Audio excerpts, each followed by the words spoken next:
Morning, everyone. Hoping I'm not on mute, I see, so that's always a positive. Um, Again, thank you for coming. So glad to see who's in the panelists and the folks joining us.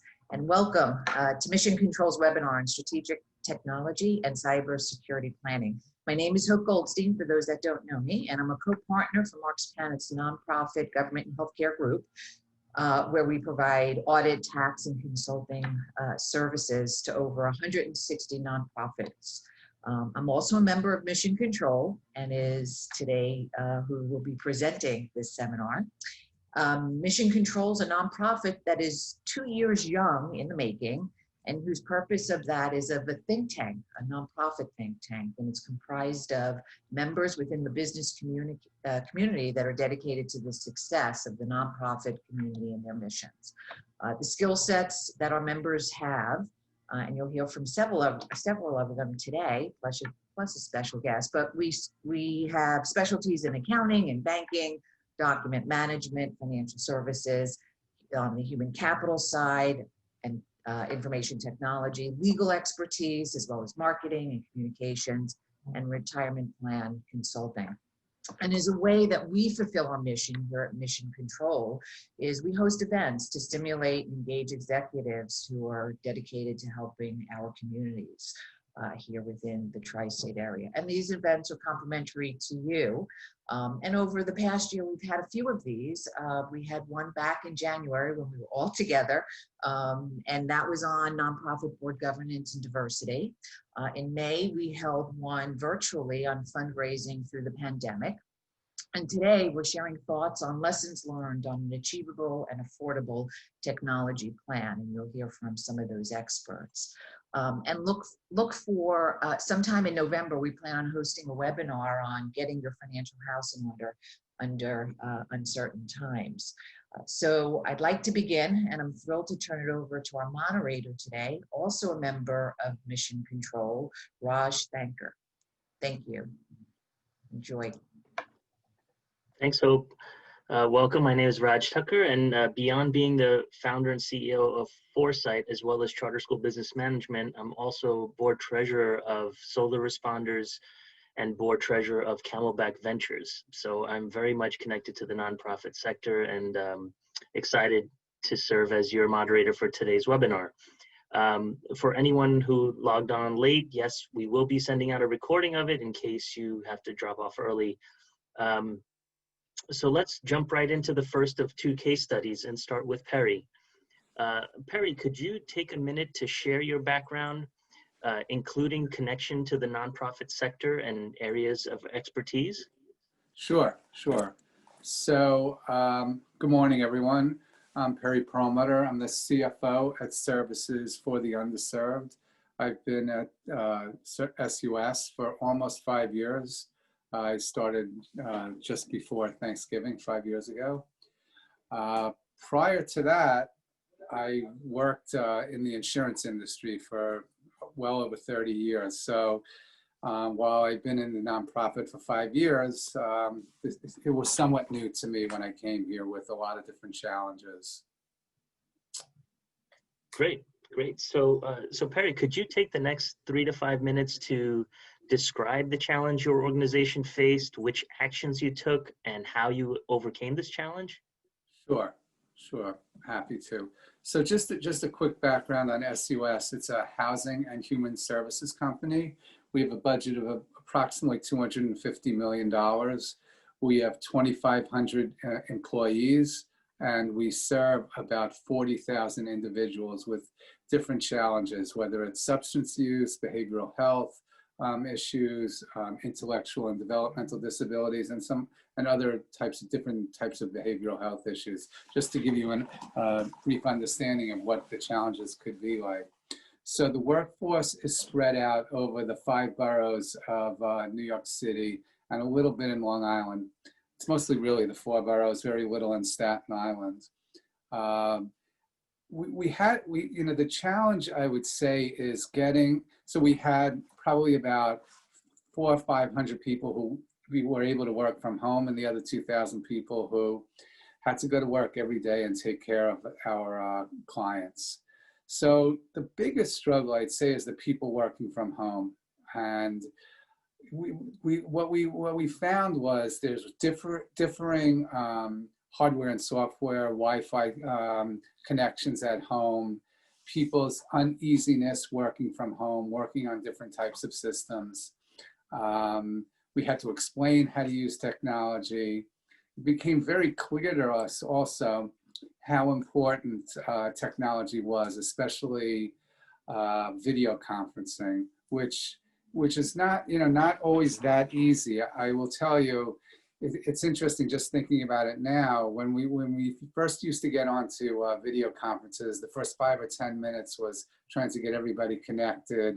And now look how great this is. I mean, right away, it doesn't seem like we have any issues. So it became clear that that was a very big priority for us, not just being on the phone.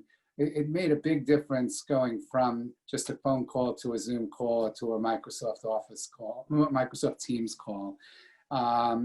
At first, we started using all different technologies, not just Zoom, not just Teams. We used GoToMeeting. There's a couple of other technologies. And then we decided, let's just focus on a couple of technologies, and we engaged with Teams and with Zoom. It's very important because for us, we had to make sure that they were HIPAA compliant. And it wasn't just even communicating with us, within ourselves. We also had a lot of clients who couldn't come, let's say, to our clinics, for instance, where we had to do telemedicine. So that was another struggle, was how do we get these people? A lot of them don't have phones, aren't able to connect to the internet. So these were the struggles we have, how to connect people who don't necessarily have a good connection, who don't have the right equipment, who don't have the right Wi-Fi, as well as one other thing that is really important, cyber vulnerability from attacks. We have been attacked in the past, unfortunately.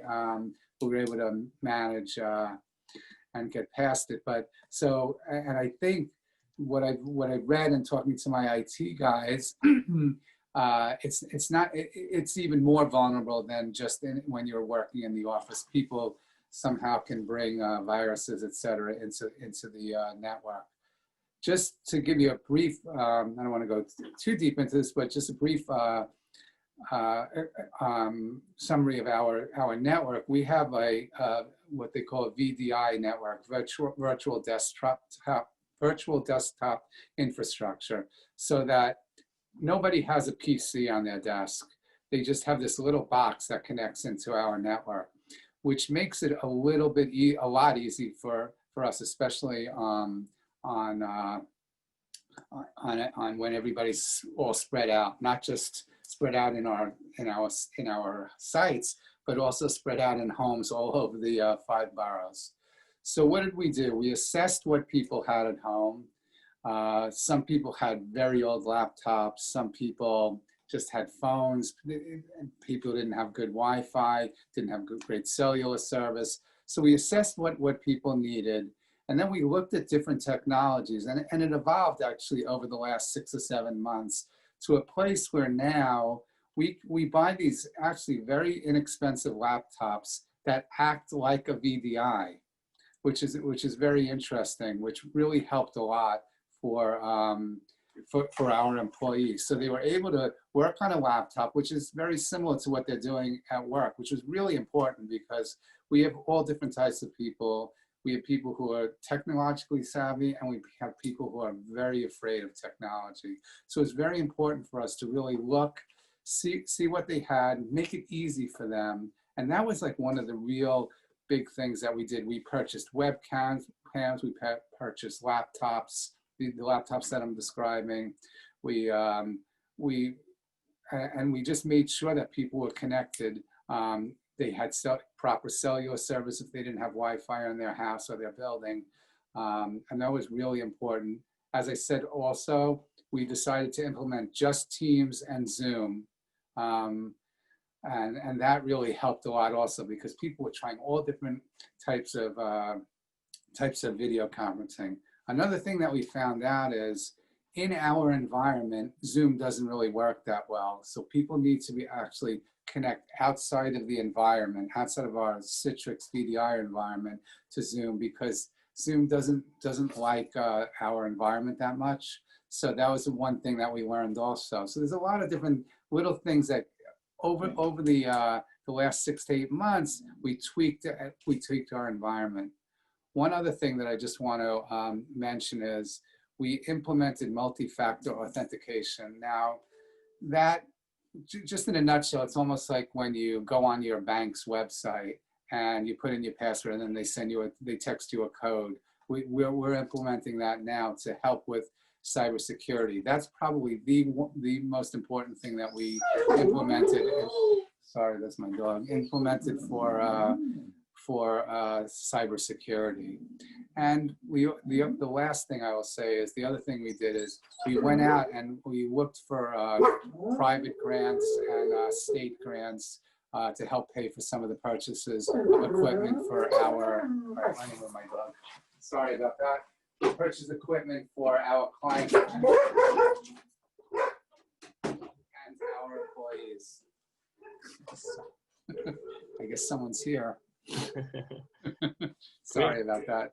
That's okay. So that's sort of, I mean, we're in a much better place than we were 6, 8 months ago.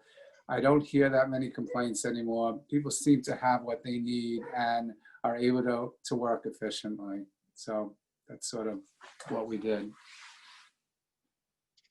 Thanks so much, Perry. Before we move on to the next case study, let's take a quick poll and give that a second to come up.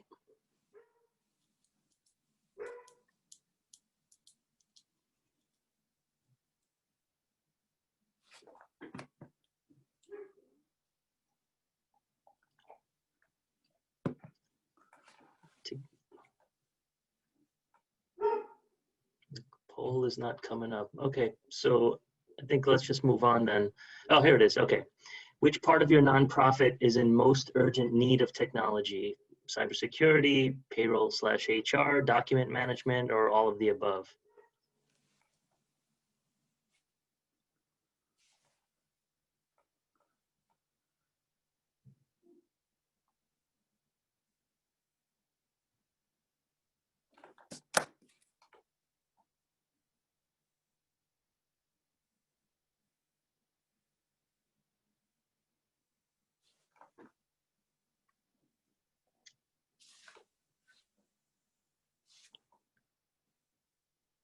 Great. So, okay, I think we'll wrap up voting. As you can see, looks like it's about 30% cybersecurity, payroll and HR 10%, document management 35%, and then all of the above 25%.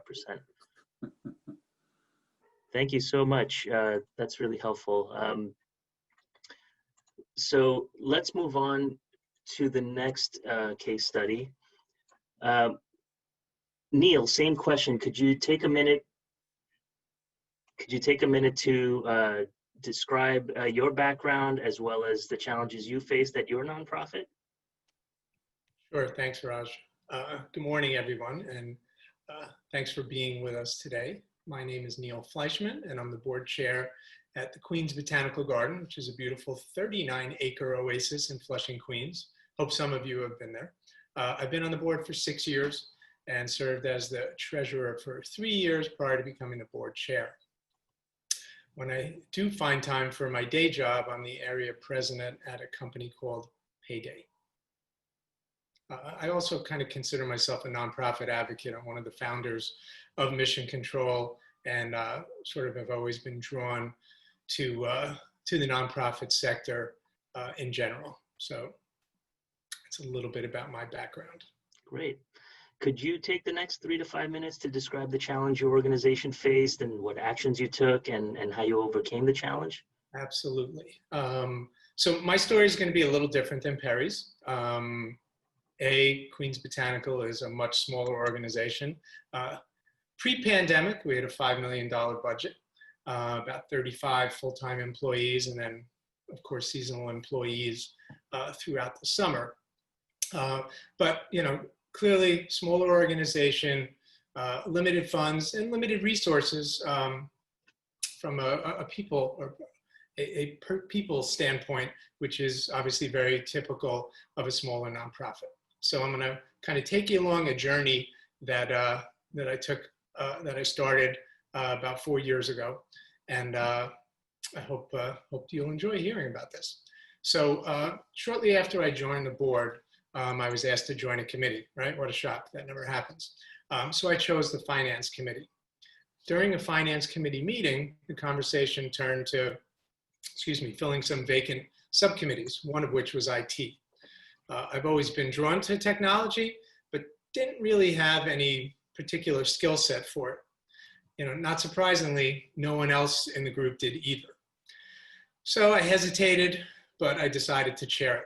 I felt that the need to improve our organization in this area far outweighed my lack of experience. But I have to be honest, once the dust settled, the task did seem a little bit overwhelming. I started thinking, gee, what did I get myself into here? But like any other challenge in business, the solution starts with a good plan. So I had to develop that plan. So step one of my plan was to schedule meetings with our staff to hear what they had to say. I figured what better way to find out what we need than to talk to the people who are in the trenches every day performing their tasks. Step two was equally important, and that was to have an outside firm come in to do an IT and cybersecurity audit. This would give us a really good snapshot of what our technology really was and any associated threats. Of course, not to my surprise, the assessment showed a really aging infrastructure that was outdated in many areas and was in need of some serious upgrades.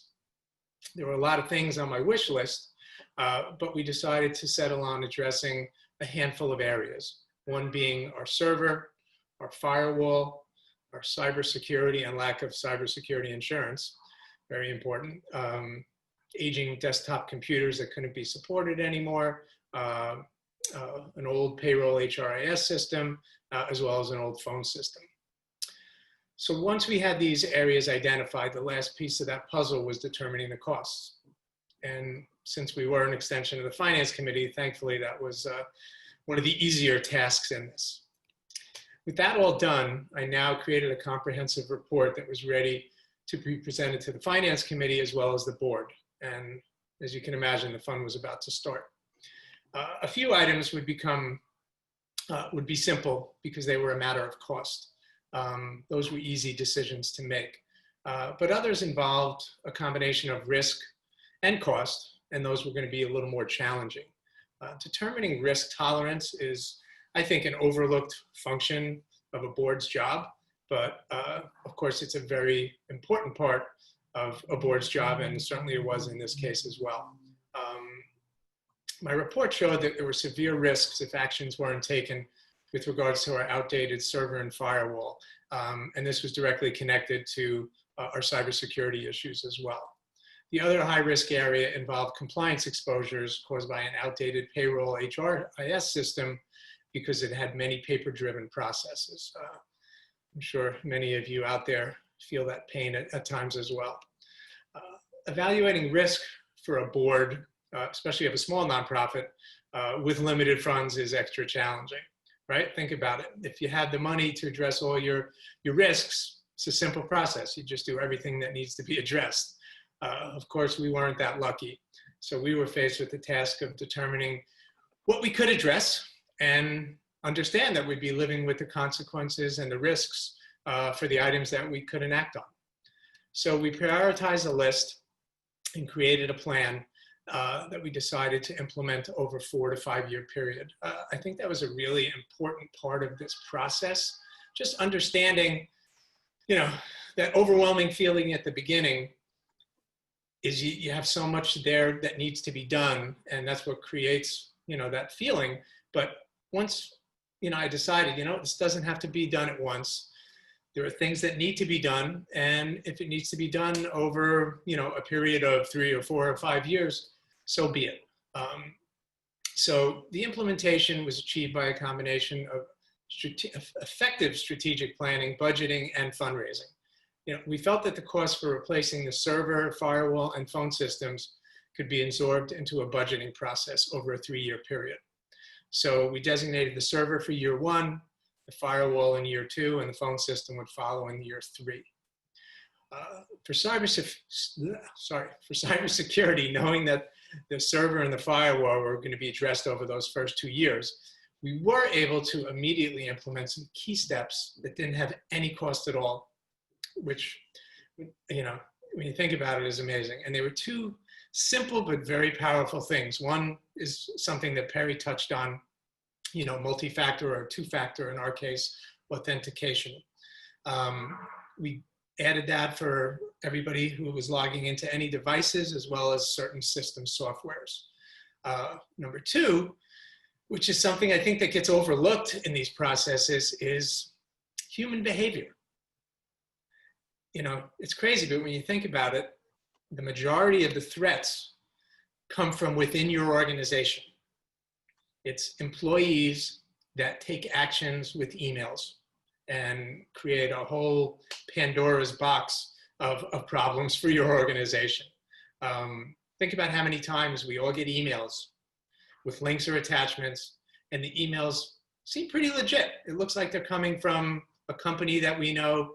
But of course, when you look at that email address a little closer, you realize it might be off by 1 letter, a misspelling, and that's how they get you. So we decided to educate our staff on protocols for identifying threats and phishing scams. And again, there's no cost to doing any of this. There's simple things that everybody should be doing, and we did immediately. Of course, we also added a cybersecurity policy to our insurance package, which, you know, to be honest with you, really wasn't that expensive at all. For our desktop computers that needed to be replaced, and there was a lot, we had about 20, we engaged our development team, right? We all know how donors like to give money for specific things, programs, physical goods, and we were able to find someone who would grant us that money for that. So that was a big help. You know, the last piece was replacing our payroll HRIS system, which is a bit of a longer process and project. You know, thankfully, that was the one area where I did have some experience and expertise to add to this. So I was confident that we could find a partner and the right technology that would help us minimize or eliminate our compliance risks. And we were able to do that without increasing our annual spend. And that was an important area. You know, we paid a small fee to implement the program, but at the end of the day, we were paying a lot already for that service, and we were able to totally upgrade everything within that system at no additional cost from a budgeting standpoint. So, you know, in conclusion, I'm guessing that many of you and your organizations might find yourself or have found yourself in a similar position as I did. You know, limited funds, so many things that had to be done. You know, the best thing I could say is don't get discouraged. You know, no matter how small you are, how little money you have or think you have, you can and should use technology to improve your organization and limit the risks of severe consequences. So thank you, everybody, for your time and listening to my story. Great, thanks so much, Neil.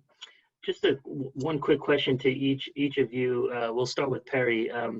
Perry, was there anything that happened throughout the process that surprised you or was totally unexpected? Yeah, I'd say the thing that I wasn't expecting was the difficulty that people would have connecting from at home. I you know, in this day, and maybe that's just my ignorance, but I expected almost everyone to be able to hook into our network and it wouldn't be an issue. And we struggled with that, I'd say, for the first few weeks. And even further over time, we continued to struggle until we came up with some solutions. So that was our biggest challenge and a bit of a surprise also. Great. Thank you so much, Perry. So Neil, what advice would you give a fellow board chair or board member who wants to take on a similar type of project for their nonprofit? I would say run for the hills. No, I'm just kidding. You know, a couple of things. You know, one, you know, and they were all really things I kind of touched on in what I was talking about, but you know, don't be concerned that you don't have that technical background or skill set. At the end of the day, everything always comes down to being able to make sound business decisions. And, we all have teams of people surrounding us, whether it's executive staff, other board members. There's people that you can sort of lean on to help you get through that process. The other thing is, prioritize low-hanging fruit. One of the things we saw is, in the cybersecurity area, there were two really important things we could do that didn't cost any money to do. So, those things are out there if you just spend a little time to look and see what they are. I'd also say don't bite off too much at once. You heard me talk about, we created a 4 to 5 year plan, for our situation. Figure out what's going to work for your organization, and whatever that time period is, that's fine. The point is just do it, and make sure you have an achievable result. And whatever that is, that result's going to be fine, because it's really going to make your organization that much stronger. So, just jump in, do it. You'll find a way to make it work. Great. Thanks so much, Neil. So before moving on to the panelists, let's bring up another poll and give that a second. Okay, great. Have you experienced a cybersecurity incident?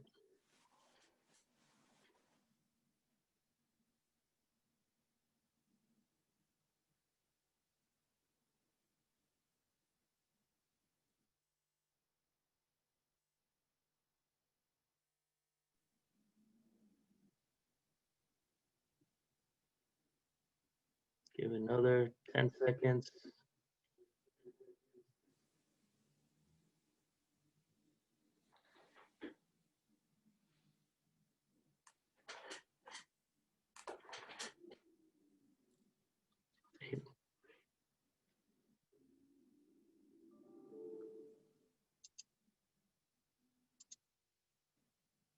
Sharing the results, looks like it's close to 50-50.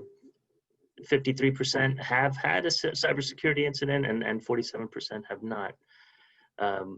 Great, thanks so much. So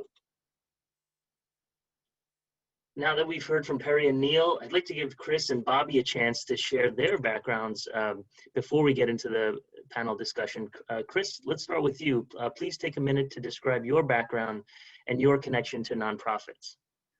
Thanks, Raj. My name is Chris Moscovitis. I'm the president of TMG Media, a technology consultancy I founded 31 years ago. We are a broad spectrum technology company offering IT and cybersecurity strategy, management, and support.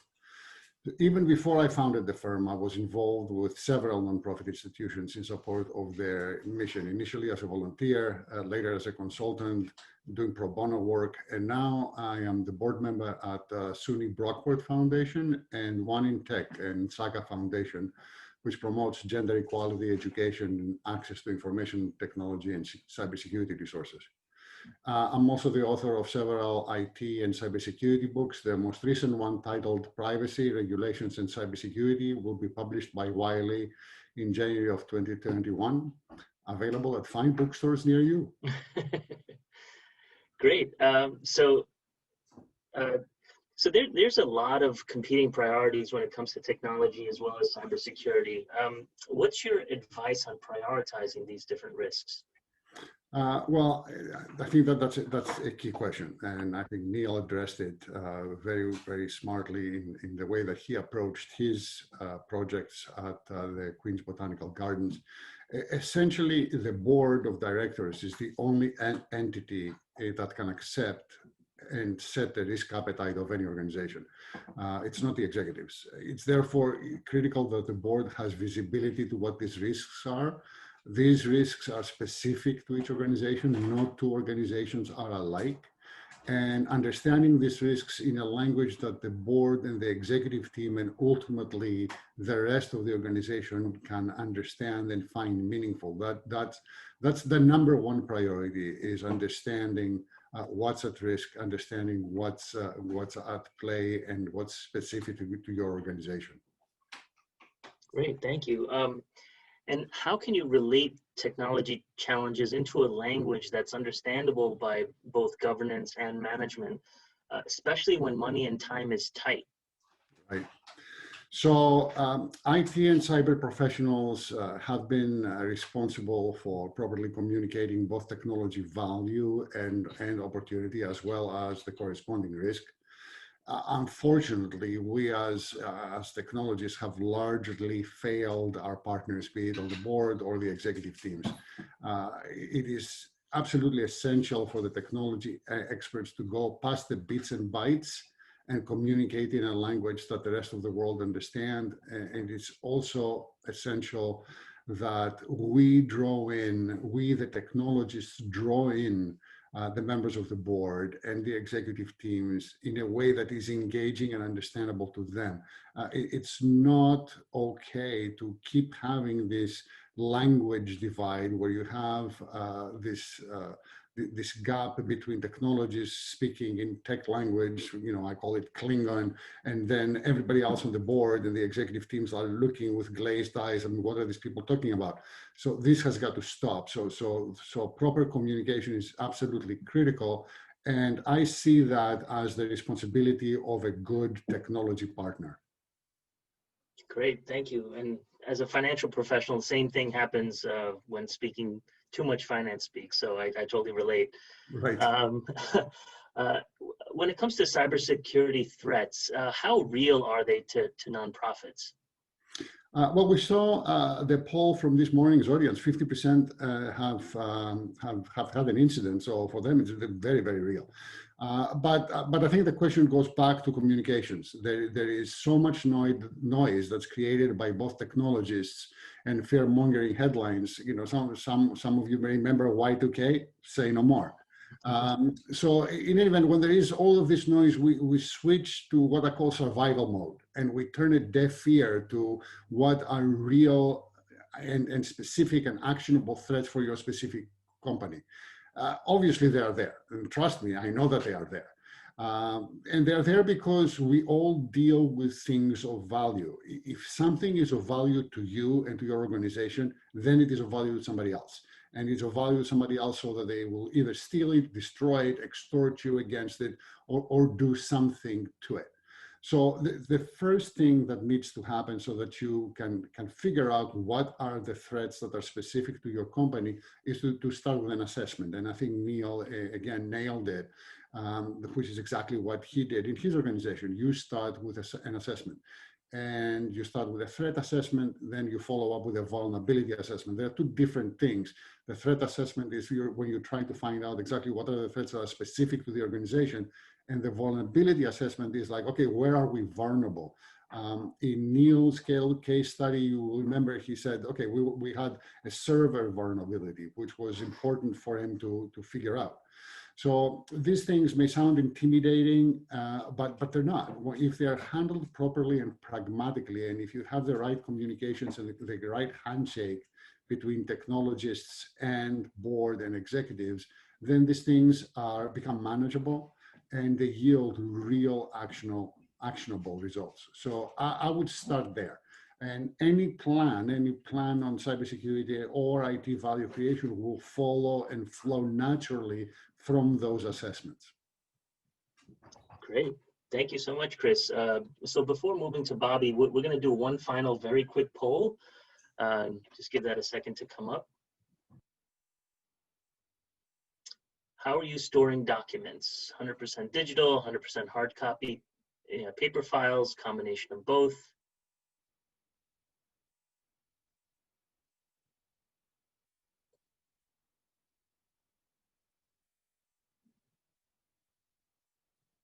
Give it a few more seconds. Okay.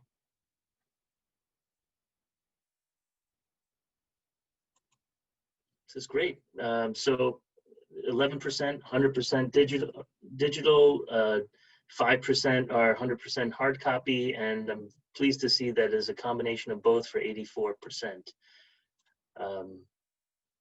This is great. So let's move on to Bobby. Bobby, please share your background and your connection to nonprofits. Yes, good morning, everyone, and thanks for coming on. I appreciate it. It's actually nice to wear a suit jacket for a change as opposed to a t-shirt sitting on my chair. So it's very, very, very exciting. And actually, today is my 18-year anniversary with TGI. Time flies, man, I'll tell you. So, no, my connection to nonprofits when I was a young whippersnapper at TGI, one of my first meetings with the CFO of a nonprofit, and I then learned really what a nonprofit does and how it's so important to the community. I always just thought that they help people, but once you find out the type of people they are and what they do for the community, you really have a heartfelt love for them and you really want to help them all. So that's pretty much my background with them. Great, great, and happy anniversary to you. 18 years is that's amazing. So congratulations. Thank you. So what are the most common challenges? Maybe 2 or 3 challenges that you see nonprofits face when it comes to document automation and document management. Yeah, sure. First thing is nonprofits don't realize, but there's a study done and nonprofits on average spend about 2% of their annual revenue managing, scanning, and storing documents. So think about that. If you're a $5 million nonprofit, that's $100,000 a year that's just spent on the labor and the cost of managing and storing these documents. I think definitely for sure the few biggest areas are accounts payable, HR, and definitely certifications and requisitions. So we'll go into accounts payable since that's the heartbeat of a nonprofit. Invoices. Invoices is the biggest problem. We meet with a lot of nonprofits. They're always looking for a better solution to manage invoices. In today's time, they want to be able to manage invoices remotely. With a great document management system in place, all these invoices can be put into a system, whether they're scanned in via paper or they're digital files. And all of the important information on that invoice is automatically indexed so that it's searchable, so that's organized. Even furthermore, if you have an invoice that has multiple different costs associated to different departments, you can actually allocate those different costs to different departments from a system in place. That's something you can't do in a manual process. Also, too, you could have multiple approvals for various costs. You can connect your accounting systems to the document management system. So no longer do you have to keep going back and forth to look at different information to see if it matches, to see if this was paid, to see if that was accounted for. You can have everything talk to each other, which makes everything very seamless and very organized. Another big thing for nonprofits, avoiding late fees from vendors. When an invoice is, Raj is nodding your head because it happens. You can avoid that by having a system in place that alerts people and lets them know, hey, listen, there's an invoice for review. Hey, it has to be paid by this time. It's letting people know, hey, you have to do this. This has to be done. It's an action step that the software provides to you rather than the person just going about their day and trying to remember to do these things. So you can avoid a lot of that. Also, a complete full audit trail.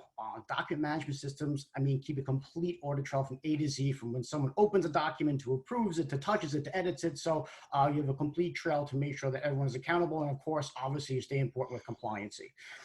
HR documents, that's such a headache. Onboarding an employee for a nonprofit, you can have, 20, 30, 40 documents sometimes. With a document management system in place, you can eliminate all of the paper behind that by sending that new employee a link. And either at home or in the office, they can fill out all of their onboarding forms digitally, and all of the repetitive information such as date of birth, address can be filled into the other documents, which saves them time, and digitally signs off on it, goes right into the system, and automatically starts the workflow process for the manager to approve. So you eliminate all the keystrokes behind that, all the managing of the documents because they're coming in digital and they're completely searchable, and the entire workflow process begins from a few clicks of the button. Requisitions. That's another process that's done very, very manually with nonprofits, especially as they become larger. They have multiple sites, various locations. When employees need to order things for their specific, job function or location, they have to fill out a form, then it gets scanned in, then it gets emailed to the manager, then the manager says, okay, and then it gets emailed to this person. So it's a very, very manual process. And a lot of times what happens is things take a long time to get processed. It's hard to connect the shipping order to the packing list. So you're not sure if you received the item. Do we get it yet? You're emailing this person, calling that person, and a lot of time is wasted. So with the document management system, this can be done completely digitally, so that when an employee fills out a requisition form, it automatically alerts the manager that, hey, listen, you have a requisition for review, please approve or decline. And then if it gets approved, it goes on to the next part of the process and eventually gets ordered, and you can connect all the documents together once everything has been received and paid, so that if you do a quick search, you can hit a couple buttons and find everything linked to that specific requisition. Certifications. This is another big one, actually. A lot of nonprofits require their employees to have certain certifications based upon the services they provide. And to keep with compliance, it's very important to make sure your employees are certified and up to date. So with the document management system, it can store all their previous documents for all their other certifications. In addition, actually send an alert to the manager notifying them when an employee has to re-up or recertify, depending on what it is needed. So it kind of takes the thinking out of it and the thought process out of it by letting people know, hey, listen, this is what's going on. So with document management systems, the one thing you have to understand is they're completely customizable. It's not something that you have to do this, I have to do that. If you can dream it, it can be done. Great, great. Thanks so much, Bobby. Being an accounting and financial services provider, where we deal with about a dozen different audit firms who have their own interpretations of the audit regulations, how does smart document management play into the annual financial audit at nonprofits?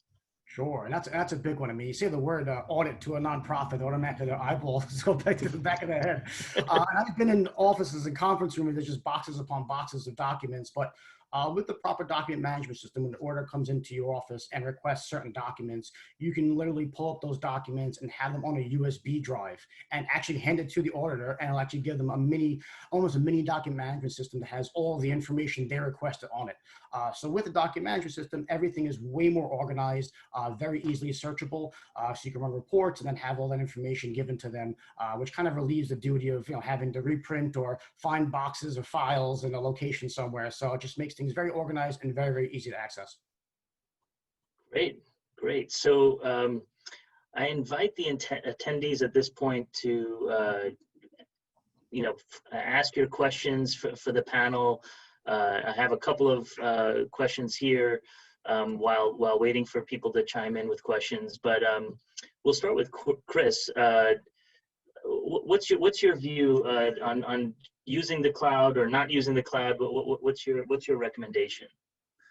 Like they used to say in the science fiction movies in Star Trek, resistance is futile. Resistance is futile to the cloud. There is no question that the cloud is here to stay for very, very good reasons. It's scalable, it is affordable, it is resilient, it is redundant.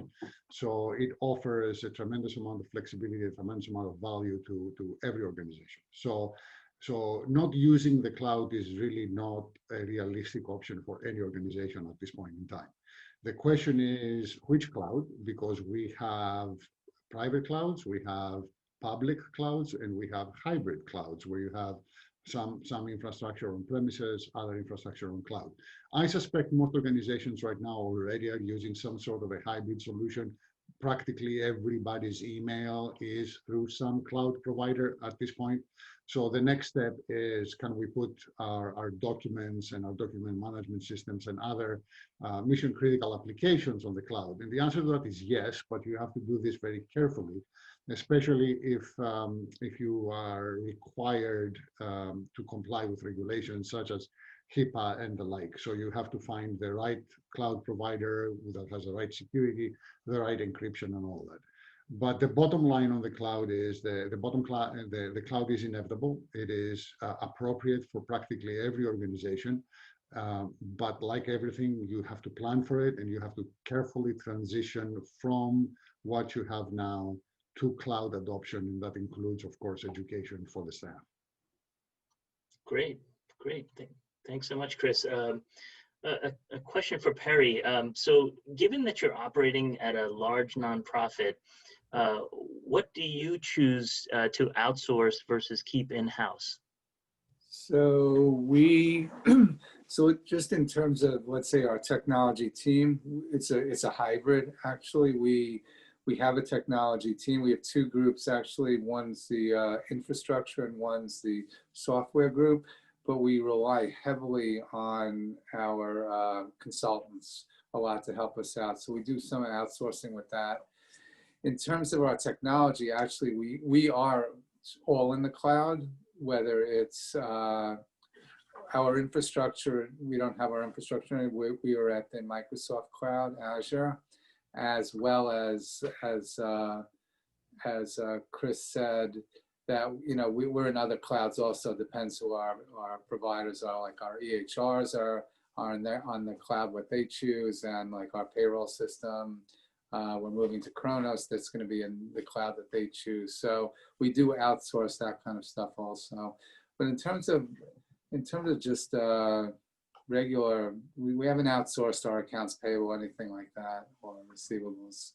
And just one other note, I just wanted to add, I agree, the document management systems can be very powerful. We've worked with TGI actually on, we use DocuWare, and we have a lot of our documents, and we continue to upgrade our document management system to get to 100% or 95% digital. That's great. That's great. I'm going to move to a question for Neil. So Neil, putting on your hat for your day job at Payday, how does compliance factor into decision-making at nonprofits for your payroll and HR related requirements? Really good question, because I think it's something that I find is one of the most overlooked areas. You know, when people, they hear the word payroll, I call it the P word, you know, their mind kind of frazzles, but they just focus on, you know, it's a way to get their employees paid. But it's really become, you know, so much more than that. Compliance and safeguards, and Bobby touched on it in one of his answers, creating audit trails. That's incredibly important. You know, everybody thinks sort of nothing's going to happen to us, that mentality. But the truth is, in today's labor environment or workplace environment, the amount of labor disputes, you know, whether it's about related to someone's time or their paid time off, could even be, you know, a disgruntled applicant that applied for a job that felt they were discriminated against. You know, these are all serious issues that happen to businesses every day and will continue to happen more and more. It certainly happens in the nonprofit space. So protection against those things is super important, even for your, you know, your funding sources, the people that give you money. They want to know how that money's being spent, and you need to be able to track and report that back to them in a timely manner, to make sure that they're happy and they're going to keep giving your organization money. That's what everybody's there for, right? So super, super important. And you know, I think nonprofits need to sort of pay a little more attention to that, and not the nuts and bolts of what a payroll system they think does for them. Great, thank you. Question for Bobby. Could you describe the ideal scenario for one of your clients who followed your recommendations to a T? Yeah, sure. I mean, and a lot of folks think that just because you're digital means, you know, everything's good to go, but it doesn't make a difference whether it's digital or physical. You have, you know, documents of some sort. So, you know, when a client follows everything to a T, I mean, it really just makes lives easier. I remember a scenario years ago where a woman in the accounting department actually got emotional because it relieved so much of her daily, you know, pain of managing invoices and processing them. And when we showed her how technology can make her life easier, and she was very supportive of it, the management and everyone else really had a much easier time, and were actually even able to repurpose an employee from the accounting department to a different department because it relieved so much time out of their day. So it really was a special time. And would you mind doing the same thing with a non-ideal client who regretted not following your recommendations? Sure. I mean, it's a bad scenario, actually. It was a client actually in Staten Island. I had recommended because they had a ton of stuff in filing cabinets and they were actually near the water. So you can imagine how this went. And unfortunately, Sandy, you know, hit their office pretty bad. And they absolutely regretted that they didn't take my advice by putting a system in place to have them digital, because, you know, no matter what happens to your office, your documents are stored in a server in the cloud, so you have access to them at all times. So that was a scenario. It was a very extreme and sad scenario, but of a client just kind of not taking the advice and actually just sticking with the old school way of keeping things, you know, on paper. Great. So I have a two-part question, which I'll start with for Chris. So technology is always changing very rapidly. How often should nonprofits be looking at changes in technology? You're right. Technology changes a lot. There is obviously Moore's law that says every 18 months or so, the processing power practically doubles. Right now, what's considered the best practices is rotating your equipment about every 3 to 5 years, depending on the kind of the equipment we're talking about. So if we're talking about desktops and laptops, a 3-year cycle makes sense. If you're talking about more enterprisey type of stuff like servers and switches and that kind of stuff, a 5-year cycle is more appropriate. One of the things to remember, of course, is that there are two things that need to go in consideration when you're talking about something like this. One is, of course, budgets, and the other one is actual capacity to do this. It's not exactly trivial to say, I'm going to go and refresh 20 laptops next month. That's just not pragmatic. That's a lot of work. So the way that you would go about it is you want to stagger your equipment refresh throughout the period of time that you pick. So if you pick 4 years, somewhere in the middle, and you're refreshing equipment every 4 years, every year replace or refresh 25% and do it in a staggered way. It's easier on the budgets, it's easier on the people that actually are doing the refresh. And again, all depends on equipment. On cell phones and smartphones, you know that the manufacturers keep pushing upgrades practically every year. Yesterday, Apple came up with a new iPhone 12, creating this huge artificial need now for everybody to go and get the new iPhone 12. Well, trust me, iPhone 11 is going to be perfectly fine for another 3 years or so. So you can hold on to that. Great. So the second part to that, Chris, is how do you recommend developing a trusting relationship between tech experts, the board chair, and the nonprofit's leader? This is tricky, and the way that I would recommend starting that process is through referral. Ask your colleagues, ask trusted resources if there is somebody that they can recommend that can come into the organization and who can provide meaningful advice. The same way that you would look for a trusted advice from an attorney, for a trusted advice from an accounting firm. You need somebody that is recommended to you and they're trustworthy. Once that happens, the second criteria is, can I work with this person? Are we speaking the same language? Does this person understand my needs, my organization's needs? Can this person explain and integrate with my team? And vice versa. It's a two-way street, it's a handshake. So the cultural component of the relationship, especially when we're talking about technology and cybersecurity, become critically important. If we're talking at each other, nothing is going to work. Talking together and completing a handshake on all of these projects is absolutely critical. Once that happens, it all boils down to trust. If I trust this resource, I know things are going to work out just fine. You don't want to get into religious fights about technology solutions where you have one group of stakeholders saying, oh, I believe in Salesforce, and another group of stakeholders believing in some other sales system. Those are religious battles. At the end of the day, a computer is a computer, and the solutions will result back in the kind of things that you put into it. So get into a trusting relationship with somebody that can understand the organization and your needs. And after that, just follow the path. I see one question in the chat here from Caitlin. It says, I'm hearing the system a lot and wondering what systems panelists are using.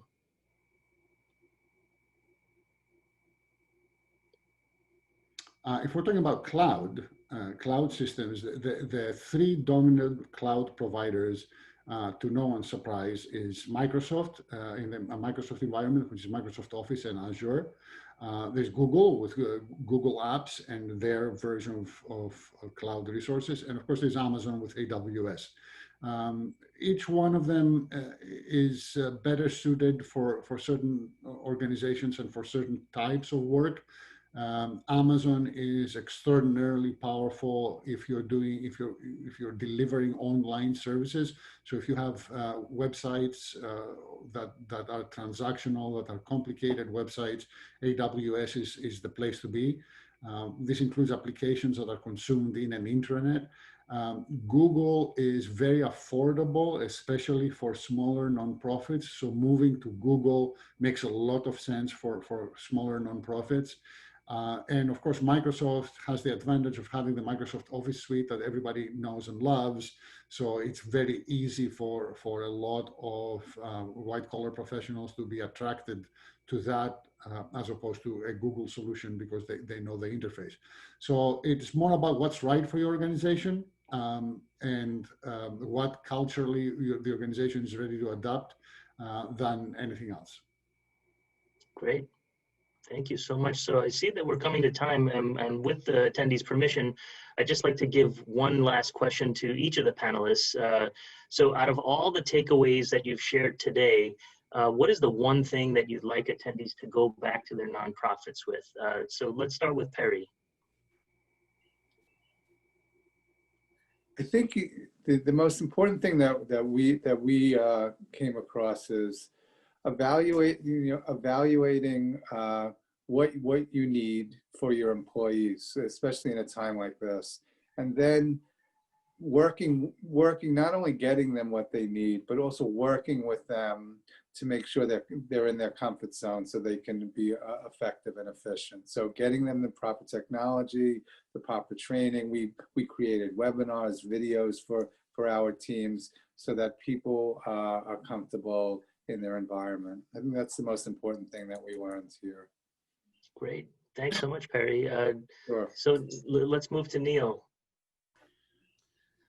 Sure. I would say probably the most important takeaway, being a board chair, a board member, was getting the board focused on our level on risk tolerance, what we were comfortable with in this process, and getting away from that mentality, which is really easy for a small organization to fall into, and that's, hey, we're so small, no one's going to target us from a cybersecurity standpoint.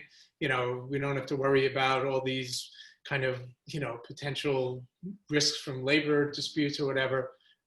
You got to stop thinking like that and understand that there are risks there and what's your tolerance for dealing with them.